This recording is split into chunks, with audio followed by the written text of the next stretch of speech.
Yeah, hey, Malcolm. Two of Tom Brady's worst games of the year were two against you guys. What would you say you guys were able to do to sort of disrupt a little bit? Well, the first game I thought was pretty, close. We battled back and forth. We got a couple big plays. Marcus Williams had the interception that was good, and we also had a pick six in that game. Second game was a little bit, obviously, it's totally different. Took a life of its own between our offense scoring points and then, us being real stingy early in the game. They had to abandon, the run and really become one-sided. So that was really, a different game. So we can't expect the same thing, but I do think that we match up well with this, when it comes to their skill, obviously on defense, and our offense, does what they do. But we don't expect it to, be the same team. This team, we watched them, they've gotten better from week one to the second time we played them till now. Over the last 5-6 weeks, they've been really taking off, especially offensively. So we don't expect it to be the same game, but obviously we're very confident in our matchups. Next one from Amy Just. Yeah, that was my question. How have you seen their offense evolve from game one to game two to as you've been watching film for their games since then? Yeah, I mean, when you watch all the other games outside of the breakdown, you take, our games out of it, they're putting up close to 400 yards of passing, almost every week. Gronk has gotten more involved. AB's gotten more involved. Mike Evans has been steady, and Godwin is just somebody who I think, it can always win and get them a good conversion or make plays. They're doing a good job of mixing in the run, but they beat you with, that pass game. And Tom's been clean. You keep him upright and keep him in the pocket. He's the greatest to ever do it. But if you can disrupt him, get some hits on him, then things change. Next one's from Amos Morale. Yeah, you mentioned the receivers that they have. Wanted to ask you, do you think that because of the way the last game played out, that there may be a little extra motivation for that group to kind of come out and have a better showing? Well, I hope to motivate. Well, the winner goes to the NFC Championship. I would think that would be enough motivation. I know it is for us. And obviously being in the division, knowing them well, there's going to be plenty of things to get motivated by. Next one from Luke Johnson. Hey Malcolm, I know there's a lot of reasons that go into why guys like Drew Brees and Tom Brady have played for as long as they have, but I'm curious what your opinion is on just like their nature as competitors. Even if that's stuff that manifests off the field, like being at ping pong or something like that. Well, I think Drew's made his like little quarterback challenges that they do every day, in practice. That's been well documented. Just the constant competition and being able to work on the skill set. Tom, the same thing. I think his regiment and his training, all of those things have been documented. And I think that the older and older these guys get, the more and more they lean on their experience, their understanding of the game. I watch Drew all the time in practice, just kind of off to himself, going. You can tell he's going through plays in his mind and literally, in his stance, and there's nobody around. He's just doing the stuff in his head, and those mental reps, you see play out throughout the game when they seem like they can anticipate coverage, they can, get the ball there on time. All of those things make them the players that they are. It's not just by accident. They work real hard and stick to kind of their process of preparing for games. Yeah, I don't know if you remember it happening this off season, but when there was nothing else going on, Brady had that golf tournament thing with Peyton Manning, and everybody was talking smack on him, and he pulled one out from 80 yards or something like that. I mean, it just seems like maybe it's just a little bit different, but maybe that's just a competitor thing, I guess. I don't know. Oh, I mean, yeah, it's not, when you're a competitor, it's not something you turn off. And I think you see that when you do get them kind of outside of the realm of football and just anything else, they're definitely competitors, in everything. That's not a muscle you can turn off. Next one's from Amy Just. Yeah, both Drew and Sean said this week, just by knowing how good Tampa was this season, playing them in the playoffs almost feels expected? Like that was something that was probably going to happen. Do you feel that way too? Yeah, I think, in the back of our minds, even after the last time we played them, we understood that we'd see that team again at some point, or at least there was going to be a good chance of it. So I don't think we're surprised that we're in this space. And I don't think we'd have it any other way. It's exciting. It's hard, really, really hard to beat a team twice.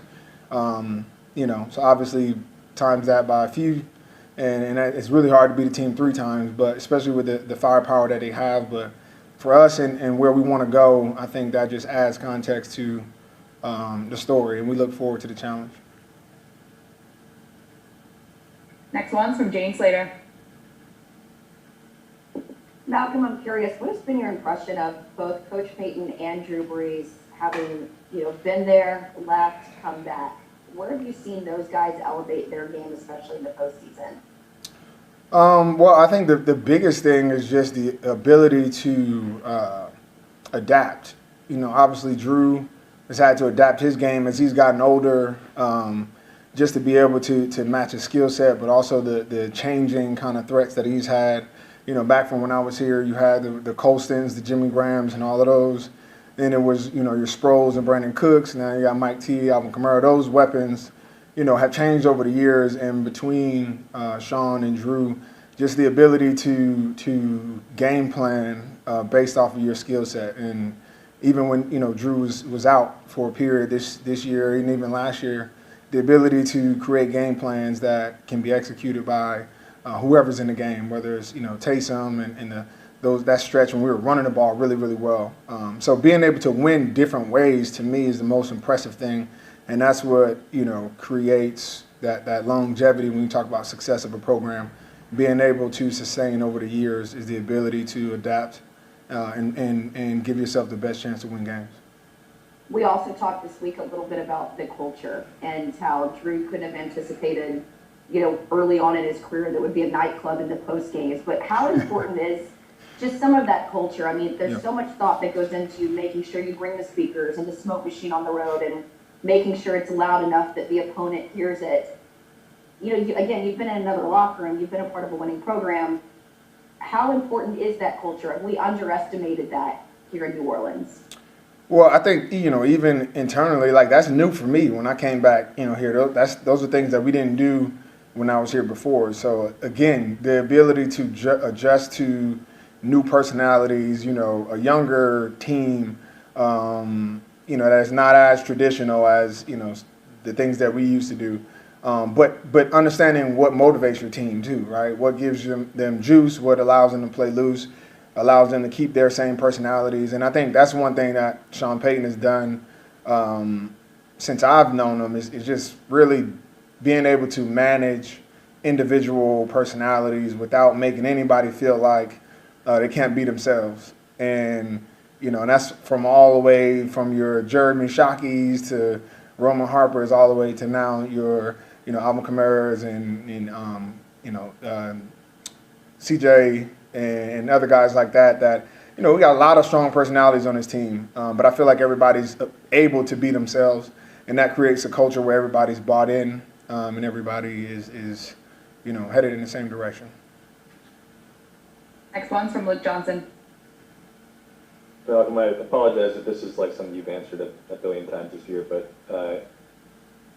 how long did it take you to really feel comfortable in this defense? Like I know you've played a ton of football, you played with DA before, but like with no off season and coming into a new team, like when do you feel like that started to click really for you specifically? For me specifically, I don't think I really had a full grasp on kind of the entire defense, or like I normally have, probably until we played Chicago the first time, whenever that was. So that was a few weeks in, and it took a minute to be on the field with those same guys, to get those live reps and get a feel for how everyone around me, how they play. And that's important to my game. So it was definitely, without an off season, took a little bit longer than normal to pick those things up. But I also think, just as a whole, we were trying to figure that out, in the beginning of the season. But Since then, it's really once it did get kind of locked in and everybody's on the same page, what we've been able to add, what we've been able to adjust throughout the year has really given us the chance to improve as a defense and have success like we have. What kind of goes into that for you? Like is that conversations with you and DA? Is that you just like taking extra time with your teammates on the field? Like how do you get from where you started to where you started to feel really good? Well, yeah, it takes a lot of collaboration, whether it's, conversations with DA. Aaron Glenn, I think, was really instrumental to that, being able to, as a 12-year veteran sometimes, there's not much that I feel like, or oftentimes I feel like there's not much to be taught or learned. But he's done a great job of really being able to teach me new things and new ways of how to play certain coverages that I think has made me a better player and helped me improve as well. But then also just, for myself being open to doing different things and fitting more into the defense. But I think they've also created packages and plays that really highlight my skill set. And so I think a combination of all of those things have really helped me out and really got me adjusted to the defense, but it's also helped us as a defense in general. Next one's from Amy Just. Yeah, two-parter here. Drew turns 42 tomorrow. Can you imagine playing football for 8-9 more years? No, I just turned 33. I don't think anybody wants to see me playing football at 42. And then second part of that, and it's not that he's just playing at 42, right? He's playing well at 42. I guess what does that say about him that even though he may be, the resident, one of the resident old men of the league, that he's still playing at such a high caliber? Yeah, I mean, the obvious thing that happens when you get older is you physically can't do the same things that you did when you were in your 20s. Like, time is unforgiving, for everybody. And so the way you offset, that is to really sharpen your understanding of the game, the cerebral part of football. And the ones who last as long as he has know how to take care of their body, but more importantly, they know how to mentally win the game, and the game becomes so much less about the physical attributes and more about what's going on between your ears. And it's been really impressive to see him play at such a high level for so long. Last one's from Jane Slater. I'm already enjoying seeing Marshawn Lattimore get on social media and preview this matchup again with Mike Evans. What do you think of Marshawn's play and even his personality on the field? Yeah, I mean, when I first got here, I told him, I want to see him be considered the best corner in this league. And I think he has the skill set. I think he has the mentality. And his thing is, being consistent against the guys who aren't the premier receivers, because when it is, those big time matchups, that's when you see him locked in. And I think, this is probably one of his favorite matchups, just because, Mike Evans is somebody who, is well renowned in this league. He's a big body, makes a lot of plays, and Lat really does, enjoy those matchups. So, I'm sure he'll be locked in.